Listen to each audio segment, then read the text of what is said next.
kings and queens, facts and figures.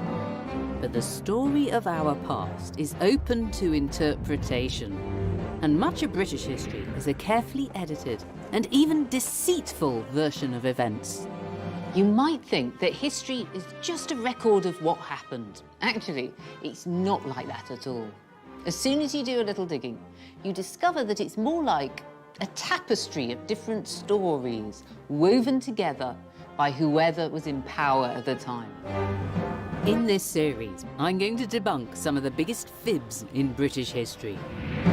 In the 17th century, politicians and artists helped turn a foreign invasion into the triumphal tale of Britain's glorious revolution. Hello! Woohoo! In the 19th century, a British government coup in India was rebranded by the Victorians as the civilizing triumph of the empire. And in this episode, I'll find out how the story of the Wars of the Roses was invented by the Tudors to justify their power, and then immortalised by the greatest storyteller of them all. Shakespeare presented this as the darkest chapter in the nation's history. Now is the winter of our discontent. Two rival dynasties, the House of Lancaster and the House of York, were locked in battle for the crown of England. This was the real-life Game of Thrones. Brothers fought against brothers. Anointed kings were deposed, and innocent children were murdered. Never before had the country experienced such treachery and bloodshed. In 1485, a wicked king, Richard III, was slain, and Henry Tudor took the throne. Henry's victory would herald the ending of the Middle Ages and the founding of the great Tudor dynasty. It was to be England's salvation. Or so the story goes. With history, the line between fact and fiction often gets blurred.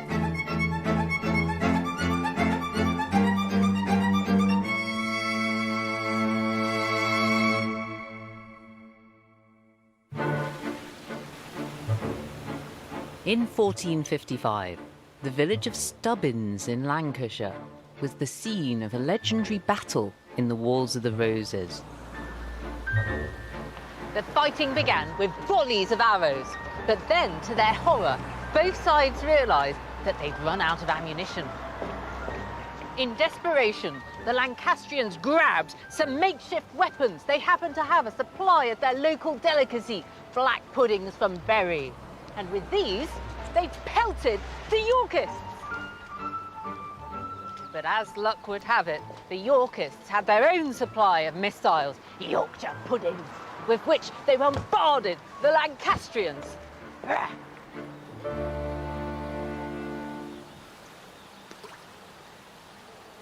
Now, most disappointingly, this 15th century food fight never really happened. It's a local legend that was conjured up as long ago as 1983. But what the Battle of Stubbins Bridge does tell us is that although the dates and the details might be hazy, the Wars of the Roses are still alive and well in what you might call our national memory. What you think you know about the Wars of the Roses, though, and what really happened are two quite different things. According to the history books, the Wars of the Roses is the story of the fatal rivalry between the House of Lancaster and the House of York, between the Red Rose and the White.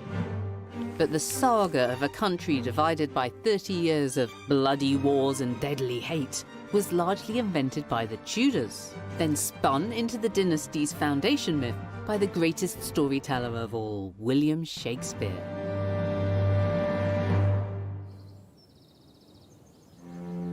And there is a firm basis for this tale of devastating national conflict. On a single day in 1461, the bloodshed was only too real. In the middle of a snowstorm on the 29th of March in Taunton, Yorkshire, the Lancastrian and Yorkist forces clashed head to head. The result was utter carnage. The Lancastrians started out the day pretty well, but then the tide began to turn against them.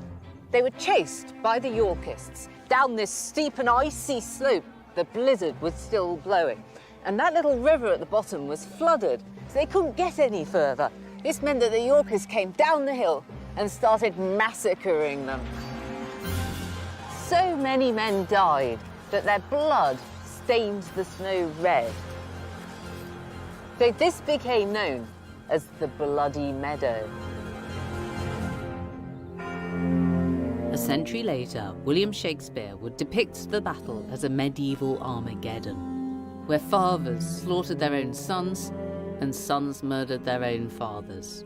Towton had come to symbolise a country torn apart by war. The scale of the killing was so great that there's been nothing else quite as bad in the whole of our history. On the first day of the Battle of the Somme in July 1916, 19,000 British soldiers were killed. But here at Towton, contemporary reports talk about 28,000 dead. That's 1% of the entire population killed on a single day.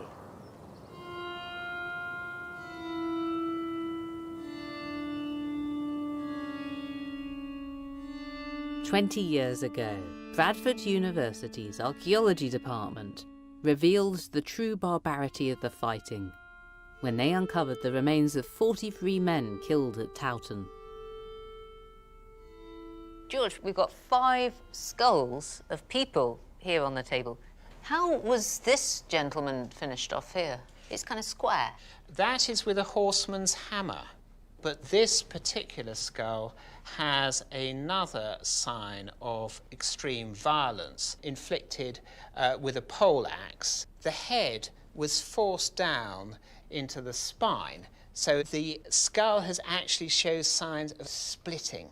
This sort of desecration of the body, that's actually robbing them of life in the next life. You're disfiguring them and they can't be resurrected. This battle is truly horrendously brutal. But is it the norm for the Wars of the Roses? No, it was exceptional. Certainly in the enormous number of people who fought and died at Towton.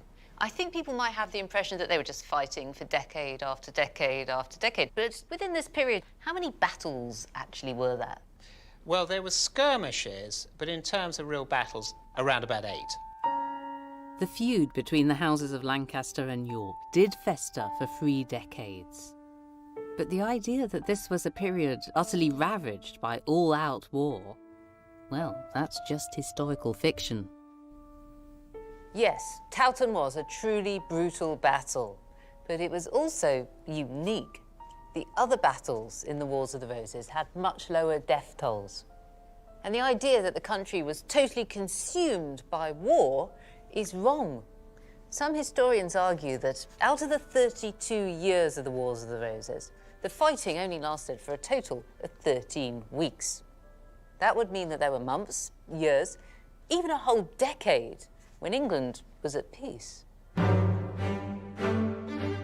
The reason we talk of this era as the Wars of the Roses isn't an accident. It's the story told by the winning side, the history the Tudors wanted us to remember. It began with their account of the battle that brought the war to an end, the Battle of Bosworth. The Lancastrian Henry Tudor emerged as a victorious hero who'd ended 30 years of bloodshed. He'd saved the nation from a villainous tyrant, the Yorkist King Richard III. The Tudors made sure Bosworth would be remembered as the ultimate clash between the forces of good and evil. Helped along by William Shakespeare, who relished their juicy tale, the battle has been so mythologized that it's hard to sort fact from fiction. Historians used to think that the Battle of Bosworth took place about 2 miles away, over there, up on top of the hill. But over the last 10 years, all sorts of interesting finds have been emerging from the fields immediately here. That's things like parts of 15th century swords and badges and about 40 of these fantastically deadly-looking cannonballs. The battle must have taken place here. Now, despite this confusion about its location, a myth, a legend has grown up about exactly what happened that day. It's one of our great national stories, and it goes something like this. King Richard III goes into battle wearing a crown, symbol of what's at stake that day. Richard declares, "This day I will die as king, or I will win." And even his enemies admit that he fights courageously.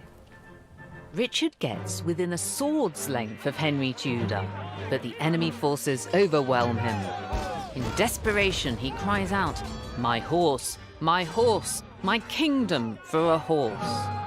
And then he's killed with a blow to the head, and he loses his crown.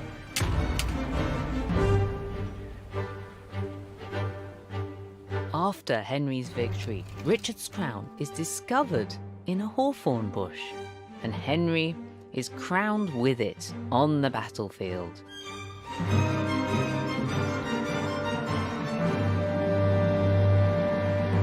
Now, how much of this really happened? It's impossible to say. But the reason that this is the story we know is because it's the one Henry wanted us to remember. Henry wanted to make everyone aware of his decisive victory on the battlefield, but that was the easy part. In a nation divided, Henry's enemies still believed that he was a usurper who'd stolen the crown from the anointed King Richard III. Henry needed to legitimise his new reign, so when his first parliament met a few months after Bosworth, he made sure that it was his version of events that was recorded. One telling detail that Henry had written into the records of Parliament was that his reign had begun on the 21st of August, 1485. Now, this is a bit odd, because the Battle of Bosworth wasn't until the 22nd of August, 1485. Was this a slip of the quill? No, it was deliberate. Henry was claiming that he'd already been king, even before the battle. So he wasn't a usurper stealing the crown. He was just taking what was rightfully his. He cunningly realized that his success didn't just lie in victory on the battlefield, it also lay in the way that the history of the Wars of the Roses would be written. Henry's next move was equally cunning. On the 18th of January, 1486, Henry VII married Elizabeth of York, daughter of Edward IV. Henry would present his match as the start of a glorious new chapter in the nation's history. Henry realized that picking the right wife was important, but that telling the right story about the marriage was even more so. The story that he wanted to tell was that this was one of the most important marriages in history. Here he was, a Lancastrian, marrying Elizabeth, a Yorkist. They were going to heal the nation. They'd once been bitter rivals, but now they were loving bedfellows. But his cunning storytelling had another advantage too. It glossed over the very inconvenient fact that an awful lot of people thought that he had no right to the throne at all.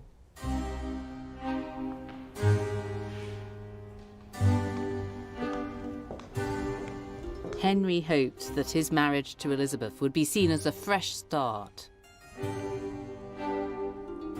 It would also divert attention away from his less than royal lineage. This is a genealogical roll showing the kings of England going right back into the mists of time. It goes back as far as Brutus, the mythical king 1,000 years before the Romans. You can't even see Brutus because he's still rolled up. We couldn't fit the whole thing onto the table. And as you come down this end towards me, you move forwards into the period of the Wars of the Roses. These circles contain pictures of all the different kings, most of them called Edward. This one's called Rex Ted, which pleases me. As we get down here, we have some Henrys. Henry VI, here's another Edward, here's Richard III, and then the main red line peters out. Where is the next king, Henry VII? Well, he's been squished in at the side as the husband of Elizabeth of York. So where's he popped up from? This black line tells us. It goes back to Henry's grandmother, Catherine, who was a proper Queen of England, but her second husband, Henry's grandfather, was this chap, Owen Tudor, a servitor in camera. That means a chamber servant, or in other words, a bit of rough. This family tree reveals Henry's dirty secret. The fact that his claim to the throne was decidedly dodgy. It won't surprise you to learn that the scroll belonged to a family who didn't like Henry, the De la Poles. They were plotting against him. The document also explains why he had to marry Elizabeth. She really was royal. She was the daughter of a king, whereas Henry himself was just the grandson of a servant. But this isn't the tale that Henry would tell us if he were here. He didn't present his marriage as a matter of political expediency. He described it as an extraordinary act of reconciliation. Henry made his marriage, the union of the houses of York and Lancaster, into the centerpiece of a super successful propaganda campaign to secure his new dynastic ambitions. This really beautiful book is a medieval anthology of poetry, prose, and advice for educating a prince. But it's best known for its wonderful illustrations, including this one at the Tower of London. This particular picture has a coat of arms, and these two creatures are very curly-haired lions. They're black now because they've tarnished, but they were once silver, and they were the silver lions of King Edward IV. They show that this book was once in his library. The Yorkist King Edward won the throne in 1471 after defeating his Lancastrian opponents. This time in the border, we have got red and white roses representing the House of Lancaster and the House of York and their rivalry in progress at the time, the Wars of the Roses. The odd thing, though, about this illustration is that during the actual time of the Wars of the Roses, when this manuscript was first produced, the red rose had nothing at all to do with the House of Lancaster. The border was changed. It was added in at a later date by Henry VII himself. He was the one who adopted the red rose as the House of Lancaster's symbol. And now, look at this. Adopting the red rose for Lancaster was only the first stage of Henry's iconographical plan, because now he could combine it with the white rose of his wife, Elizabeth of York, to create the multicoloured Tudor rose. Normally, the inner petals are white and the outer petals are red. This one happens to be quartered, but you get the general idea. It's red and white together. And so this new Tudor rose became the symbol of the new Tudor dynasty. And it was such a powerful symbol that it allowed Henry VII to completely revise history. The rose became Henry VII's logo, shorthand for the story of how he'd heroically united a divided nation. Over time, he made it the universally recognised symbol of Tudor might. Across the country, from books to buildings, Tudor roses started to bloom. In Cambridge, Henry made King's College Chapel into the backdrop for one of the most overwhelming displays of Tudor propaganda.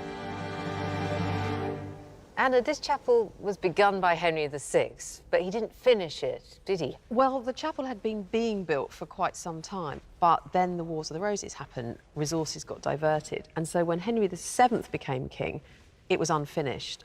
It looked nothing like this, none of this beautiful vaulted ceiling. It was makeshift, it had a sort of timber ceiling, and it was very much a sort of work in progress, and really was much more of a sort of blight on the landscape than anything that made a great statement of power.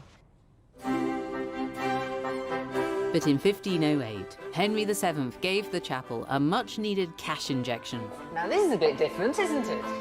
Henry died the following year, but his financial backing ensured that the chapel was completed and decorated according to his Tudor vision. It's fantastic. I mean, it's the story, really, of Henry VII's journey to the throne. It's his claim to the throne. We have the greyhound, which is the symbol of Margaret Beaufort, his mother.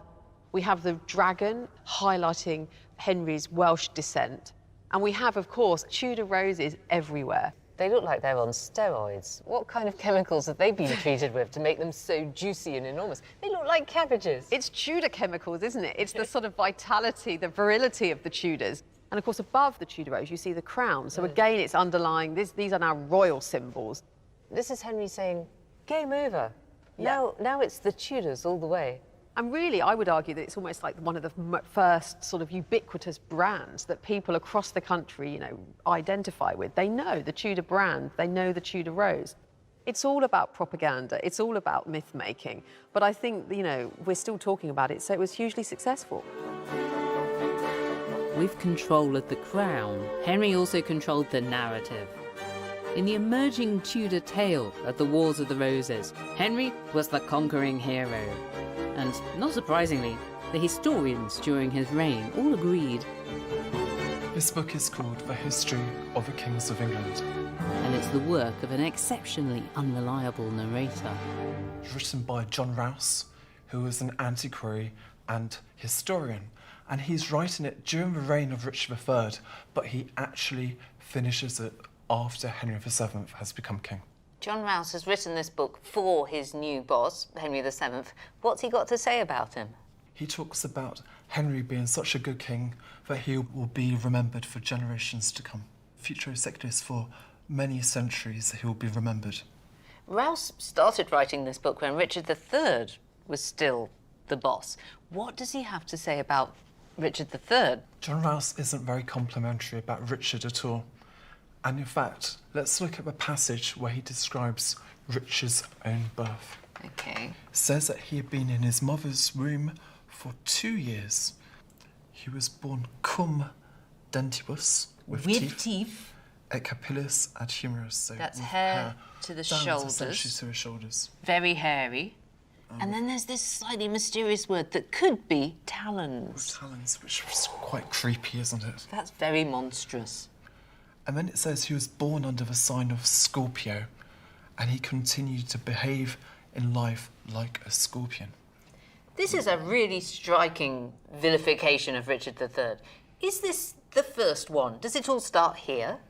Essentially, yes, the demonisation of Richard is taking place here. And in fact, later down on this particular page, Rouse accuses Richard of committing several murders, including the murder of his own wife, the murder of his nephews, and also the fact that he had killed with his own hand Henry VII.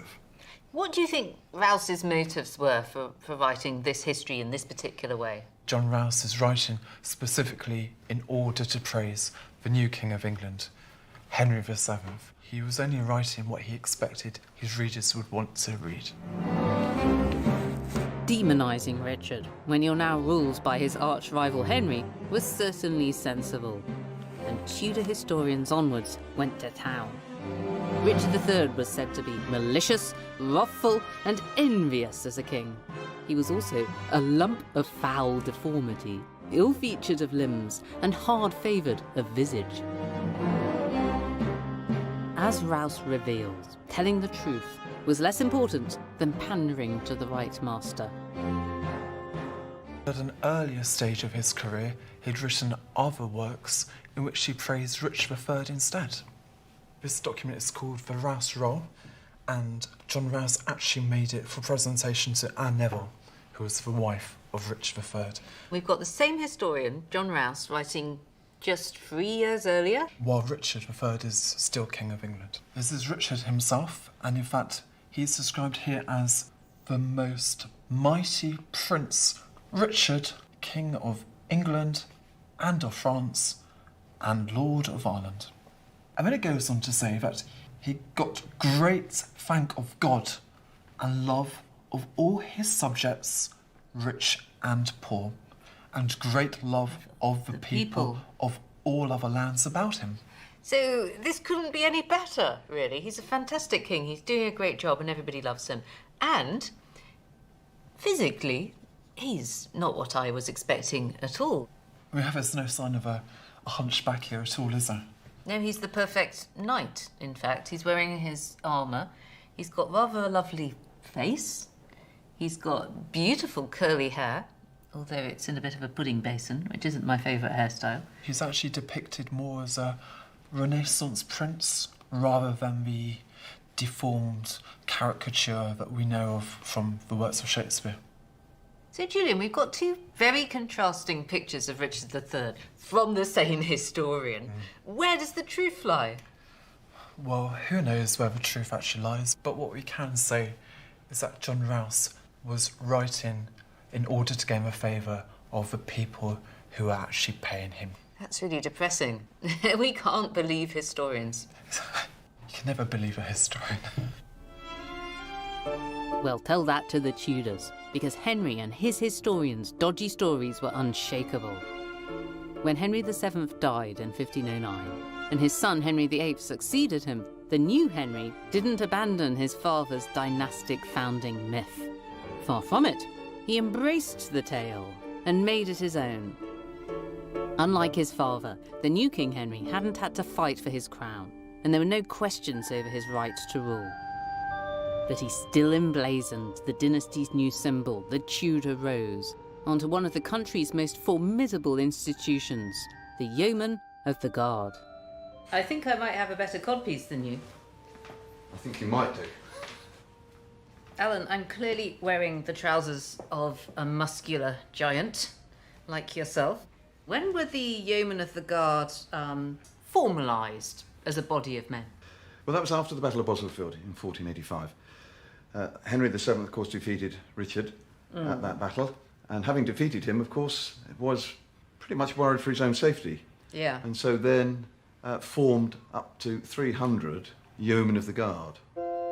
Henry VIII adopted his father's yeoman guards and increased their number to 600. When Henry appeared on important occasions, he'd be surrounded by this magnificent troop. Show me my Tudor version. Henry also introduced the yeoman's iconic scarlet uniform, and a modern version of it is still worn today. And you're going to slip into something equally comfortable yourself. Yes, I am. One arm in. Now, let's discuss our chests. OK. On my chest, I've got a Tudor rose, but it's going to become the Rose of England. It is indeed. It's still there 500 years later. This is a symbol that's really endured, isn't it? Absolutely. And that's a very fancy thistle. Introduced when King James VI of Scotland became James I of England. Of course, over here, the shamrock, which was introduced on the Act of Union. So you have the whole of the United Kingdom on your belly. We do. There we go. Superb. Are we ready for our photo opportunity? Indeed.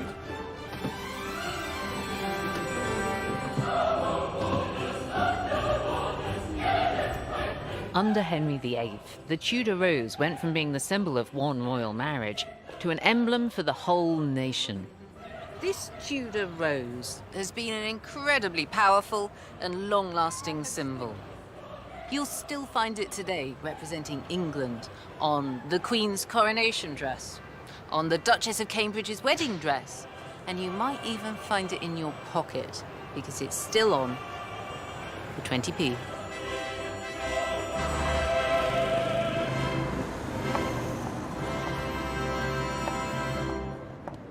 Henry VIII had nailed down his father's version of the story of the Wars of the Roses. By the middle of the 16th century, the people who'd experienced the wars had pretty much all died, but the story was still alive. And when Elizabeth I came to the throne in 1558, her grandfather's myth-making proved incredibly useful. Ah, here I am in my younger days. This is Elizabeth I's coronation portrait. She's wearing all the trappings of majesty. She's holding her orb and sceptre, and she's wearing ermine, the royal fur. But this picture glosses over the fact that Elizabeth's coronation was a bit of a touch-and-go affair. The problem was that she was the daughter of Anne Boleyn, the product of a marriage that had been declared null and void. You could argue that she was illegitimate. This was such a big problem that it was actually quite hard to find a bishop willing to anoint her. Right at the start of her reign, Elizabeth had to assert her right to rule. And she did so in the same way that her father Henry VIII and grandfather Henry VII had done before her. If you look closely at her magnificent gold coronation robe, you'll see that it's embroidered with the Tudor rose.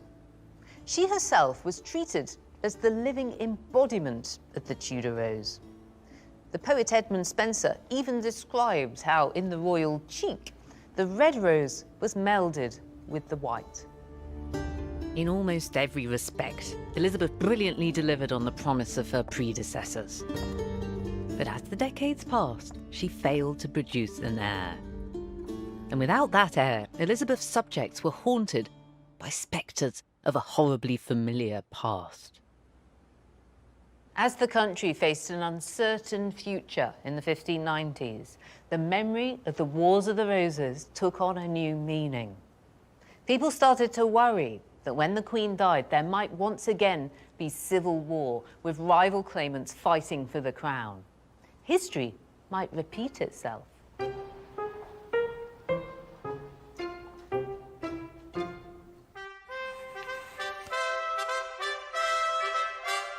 At the end of the 16th century, the history play transformed Tudor Fibs into compelling fiction. For the nation's greatest playwright, William Shakespeare, The Wars of the Roses had all the ingredients for drama.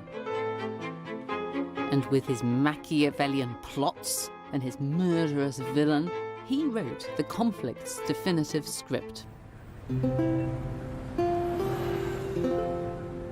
Henry VI, Part 1, was the first of Shakespeare's plays covering the wars, and it proved a very palpable hit. One of the play's best-known scenes is set in the gardens of Inner Temple, one of the Inns of Court. It's the very start of the conflict, and the leading nobles are deciding which side to fight for, red or white. Richard, Duke of York, is going to challenge the king, Henry VI, for the crown. And he tells his supporters to pluck a white rose. The Duke of Somerset, who's on the king's side, he tells his supporters to pluck a red rose, a bleeding rose, he calls it. And at the end of the scene, the Earl of Warwick prophesies the bloodshed to come. This brawl today in the Temple Garden, he says, shall send between the red rose and the white 1,000 souls to death and deadly night. The scene became famous because it neatly turned the messy reality into a straightforward struggle between red and white. And it went on to inspire an Edwardian painting, which is one of the war's most celebrated images. This floral, phony war preceding the actual fighting didn't really happen. But nevertheless, you'll see pictures of it in history books. And that's because Shakespeare's fictional version of the Wars of the Roses is such a good story, it's so powerful, that it trumps the truth.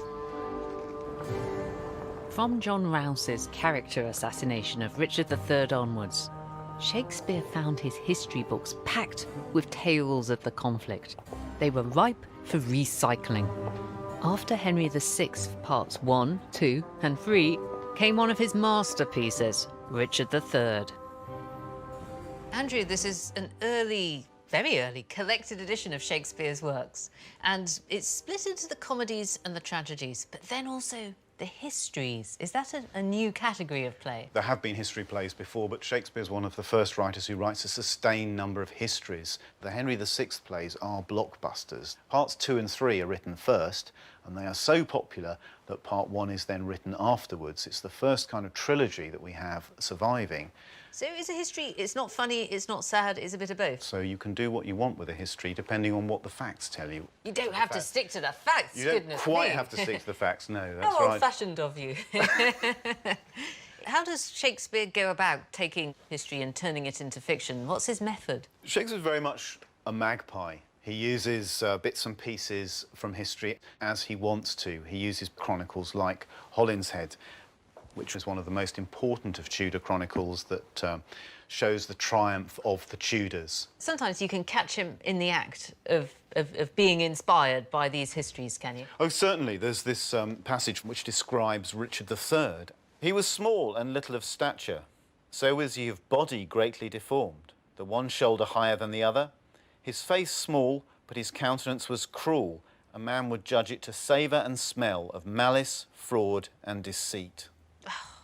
That's a killer line. I recognise this character. This is the evil Richard that we know and love. Exactly, and that's something that Shakespeare clearly expands. He's really not afraid to use history, to use the past, to make moral points, is he? Good, bad. Do it like this, don't do it like that. That's exactly right. History is told and retold because it tells you lessons, because you start to think about things that you might be able to do rather better than last time. A cautionary tale. For Elizabethan audiences, tales of the country torn apart by rival factions struck a powerful chord. Just 60 years earlier, Henry VIII's break with Rome had caused the country to divide along religious fault lines, Protestant and Catholic. So another civil war seemed an ever-present danger. Is this all happening because Elizabeth I is getting old? They're worried she's going to die. They're worried there's going to be another War of the Roses. That's exactly right. There's a great fear that there will be a religious war that will be even worse than the dynastic war of the Wars of the Roses. So this is water cooler conversation in the 1590s? I would have thought so, yes. Shakespeare redefined the Wars of the Roses, and he turned Richard III from a crude Tudor cliché into a truly captivating anti-hero. From David Garrick in the 18th century to Edmund Kean in the 19th, the biggest stars of the stage have made their names playing the part. Right from the start, audiences were fascinated by Shakespeare's character of Richard III. There's a story about the most famous Elizabethan actor, Richard Burbage. He was playing the part, and that night he got a message from a lady who'd been in the audience saying, "Come to my room, Mr. Burbage. I've taken a fancy to you." But she wanted him to come in character. She'd been seduced by Richard III's blend of cruelty and charisma, which has kept people interested ever since. Shakespeare followed the lead of Tudor historians by playing up Richard's apparently monstrous appearance. And the Royal Shakespeare Company's costume collection reveals how Richard's physical body has come to define our image of the man. Robin, how many different depictions of Richard III have you had here in Stratford? Well, since 1886, which was the first permanent theatre company in Stratford, there's been around 45 different productions. Wow. He's definitely one of the most popular, I think, yes. The first one I can show you is actually my favourite, and that's a 1984 production of Richard III, and it was actually played by Sir Anthony Sher. He played it as a spider. In the text, he's described as a bottled spider. He was wearing a very tight lycra bodysuit. It's a bit like those pyjamas that kids wear with Superman, you know, and they have built-in muscles. Have you exactly seen them? it. Yeah, exactly. This is one of 3 humps that were used in the production, and it's the one that he wore most of the time on stage. So it's, I guess you could say, his favourite hump. It smells bad. It does, yes. It's a very unattractive item altogether, isn't it? It was actually strapped on to Anthony Sher. Little buttons up the front. So he would have worn this very tight and close to his body. It's basically because of Shakespeare that I'm thinking that the smell of Anthony Sher's sweat is the smell of evil. So can we have a look at a contrasting Richard III? This is from a 1980 production of Richard III. Alan Howard, who played Richard III. Again, this is a different concentration on another disability.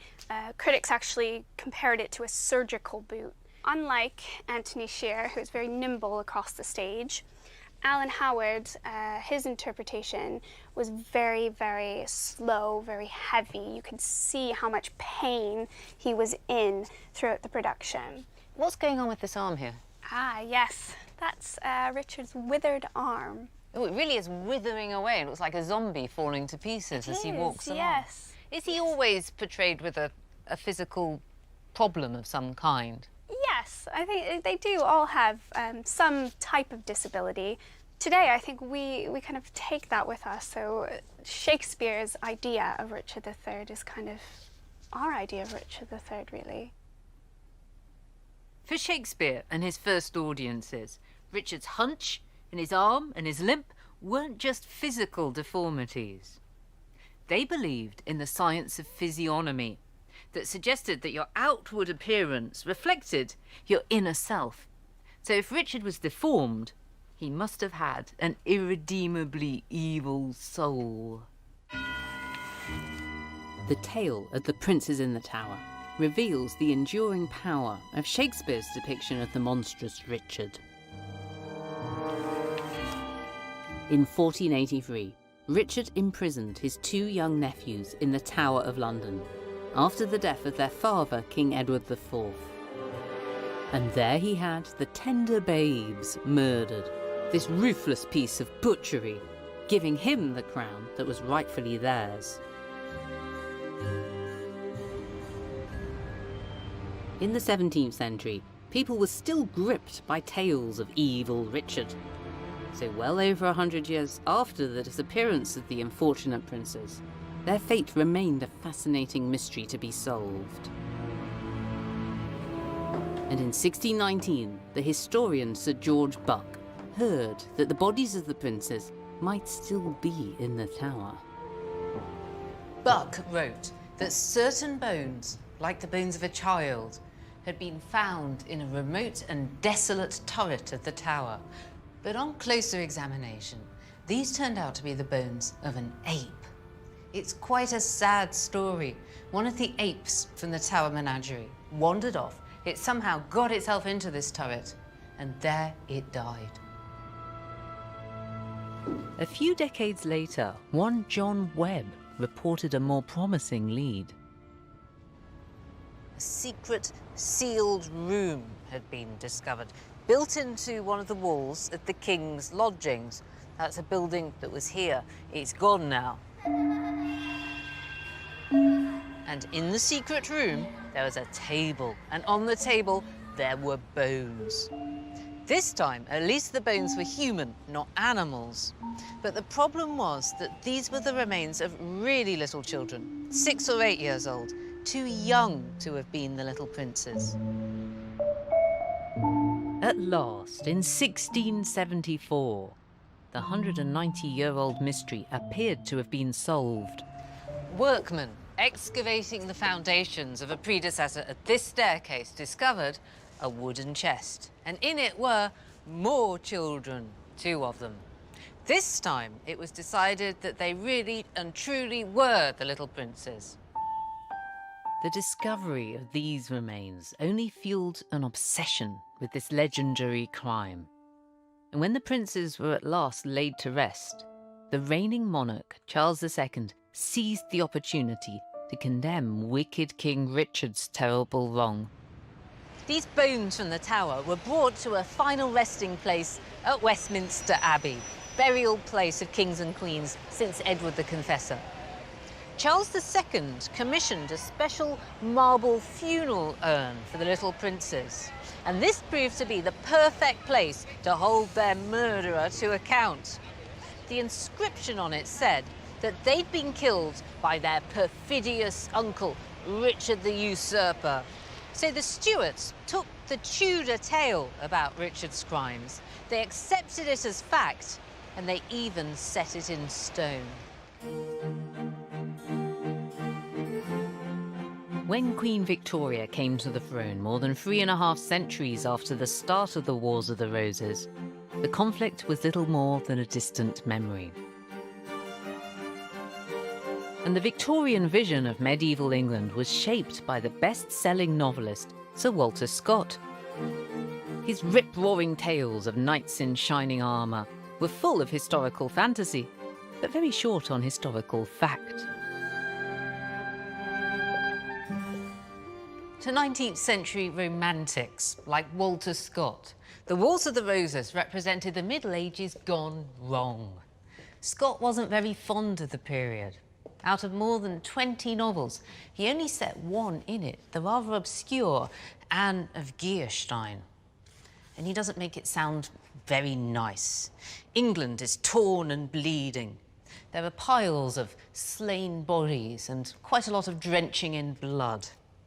To Walter Scott, the Wars of the Roses had too much brutality and not enough chivalry to be a bestseller. But what Walter Scott did do for the Wars of the Roses was give it its name. Listen to this. He talks about the civil discords so dreadfully prosecuted in the Wars of the White and Red Roses. This is more than 300 years after the ending of the conflict, but this is the first time that anybody's called it that. Most Victorians didn't question the well-established mythology of the Wars of the Roses, and they enjoyed a spot of Shakespeare as much as their predecessors. But 19th century historians took a very dim view of the period. So, Helen, we're sitting in the middle of a Victorian vision of the Middle Ages, which they loved. But they didn't much like the 15th century, did they? They didn't. They were very interested in the Middle Ages as a whole, but they saw the 15th century as something dark, corrupted, an unhappy time. Who were these Victorian historians writing about the Wars of the Roses? The key figure is William Stubbs, Bishop William Stubbs. He was a hugely influential figure in the development of the discipline. It was while he was Regius Professor at Oxford that the first students began to be able to take history as a degree subject there.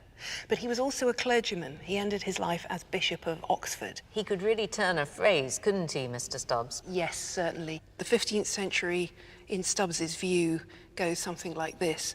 The sun of the Plantagenets went down in clouds and thick darkness. The coming of the Tudors gave as yet no promise of light. It was as the morning spread upon the mountains, darkest before the dawn. It sounds like Victorian historians were quite happy to pass judgment on the past, black and white, good and bad. They're not only not afraid to judge the past, they saw it as part of their job. For historians like Stubbs, their Christianity was an intrinsic part of what it meant to be a historian. So they needed to look in the archives, they needed to find out the information. They were great scholars, but then they needed to stand back to assess what they'd found and stand in judgment on it. And their judgment had to take in the moral dimensions of their worldview. They were quite willing to say that certain actions, certain people, and certain periods were evil. I'm thinking that he's typical of a type of historian that we call Whig historians. That's a broad grouping, but what is this thing called Whig history? Really, when we talk about Whig history, we're talking about a view of history as progress, as a movement towards the best of all possible worlds, which is embodied in 19th century society, 19th century politics. So Victorians see an onward march of progress up to the Wars of the Roses, then it slips back, and then it's up and up and up again to the glorious perfection of Queen Victoria. Progress isn't always quite that straightforward. Obviously, there are lumps and bumps along the way, but the 15th century seemed a pretty dark age, when the country collapsed into civil war, and it seemed as though the forces of law and the enlightenment of constitutional progress were being overwhelmed by overmighty subjects and aristocratic faction. Although Bishop Stubbs and his colleagues weren't writing for the mass market, their judgment on the Wars of the Roses as a great leap backwards, as an interruption to the march of progress, has proved extremely influential.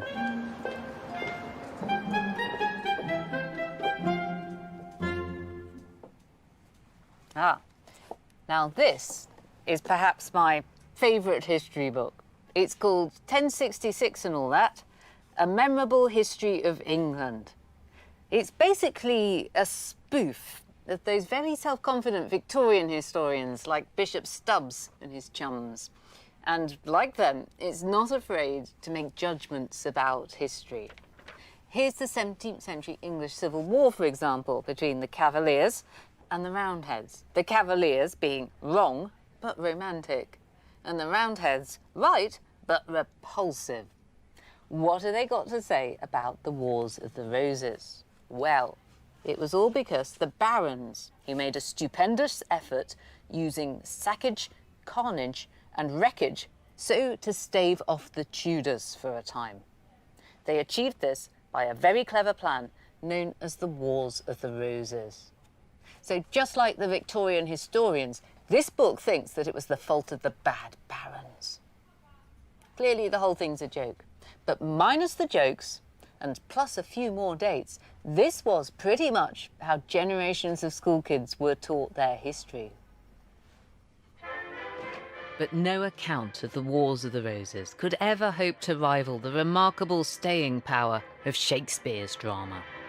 In the 20th century, his Richard III made the leap from stage to screen. March on!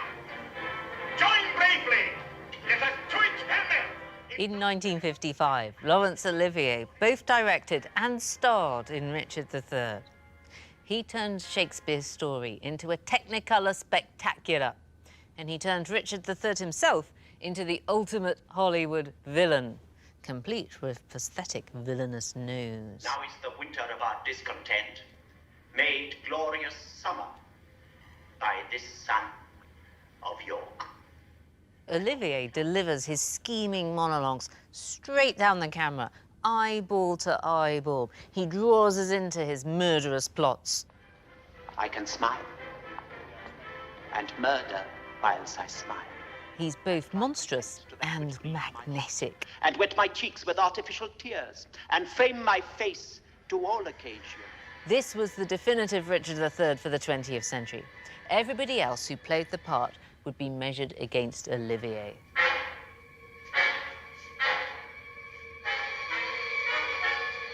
In America, the film was shown on television the same day that it opened in cinemas.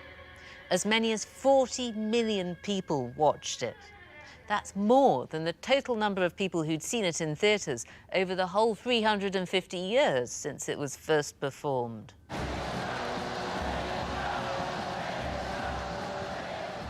"40 years after Olivier, Ian McKellen played Richard III as the greatest tyrant of them all, Adolf Hitler.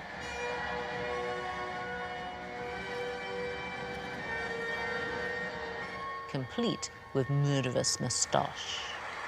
Now is the winter of our discontent, made glorious summer by this son of York. This version of Richard III didn't make any connection to the real events of the 15th century. Shakespeare's plot was so well known that it had become a sort of timeless parable.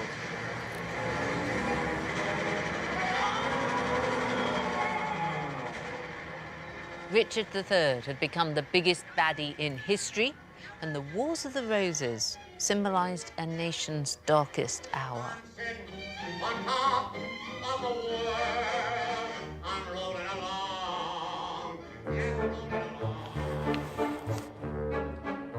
But a new and radically different tale of good King Richard was also emerging, which turned Shakespeare's familiar story on its head. In 1924, the Richard III Society was founded to counter what they saw as outrageous Tudor lies and to paint a much more flattering portrait of Richard. Their Richard was a good lord and a mighty prince, and he definitely didn't have a hunchback.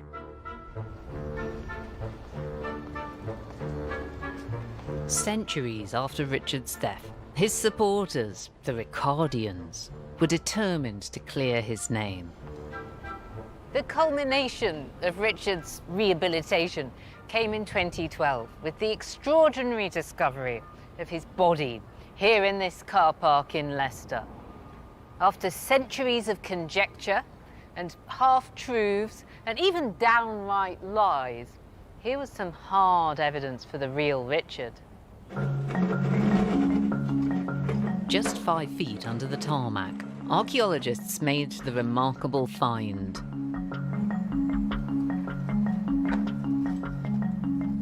The Ricardians were delighted finally to lay eyes on their hero. But even from a quick glance, it was clear that this man did have an abnormal curvature of the spine. In a battle where opinions mattered more than facts, Richard's physical imperfections didn't shake the Ricardians' conviction. In the Wars of the Roses, the wrong man had come out on top. For them, the final twist in the tale is that Henry VII, not Richard, was the true villain of the piece. To the Ricardians, the triumphant Tudor was nothing more than a ruthless usurper who had slandered Richard's good name. As Henry VII faced their wrath, his defenders rallied round. In 2013, another royal fan club was born, the Henry Tudor Society. So Nathan, what is this? It's a small representation of a statue that we're hoping to put up in Pembroke. I feel that Henry Tudor is an overlooked monarch. Since Richard III was dug up, there's been a bit of sort of rehabilitation of his reputation. Do you think this means that inevitably Henry Tudor's gone down? Unfortunately, yes, it does seem that way. For one king to become unmaligned, it seems that some feel that another has to become maligned. So how many members have you got? Currently, there's 12,000 people on my Facebook page. Wow. And how many has Richard III got then? Shall we? Let's compare. Did you say you've got 12,000? I have 12,358 as Oh, of today. I hate to tell you this, Nathan, but Richard III has got 16,000. He is ahead of you, but not by much. Not by much. We're hot on your tails, Richard. And is there sort of tension between the two societies? How do you get on together? Not well, I imagine. If you believe some things you read on Facebook, this man was a monster, a usurper, a ruthless, evil king. But in my opinion, this was a king who was without doubt the cleverest man to ever sit on the throne of England, and he was recognised throughout Europe as a generous family man. The need to find a hero and a villain of the Wars of the Roses remains as strong as ever. In 2015, 530 years after his death on the battlefield at Bosworth, Richard III was finally laid to rest in Leicester Cathedral, in a tomb fit for a king. Ironically, the discovery of Richard's curved spine shows that what had seemed to be the most outrageous piece of myth-making of all, the hunchbacked king, was close to reality. But fascinating though Richard's bones are, they can't really tell us what sort of a man or what sort of a king he was. Because history is more than a series of dates, facts, and bones. It's a collection of stories. And all stories reveal just as much about their authors as they do about the heroes and the villains they portray. While Richard has been laid to rest, the story of the Wars of the Roses certainly hasn't. Next time, I'll be exploring the Glorious Revolution.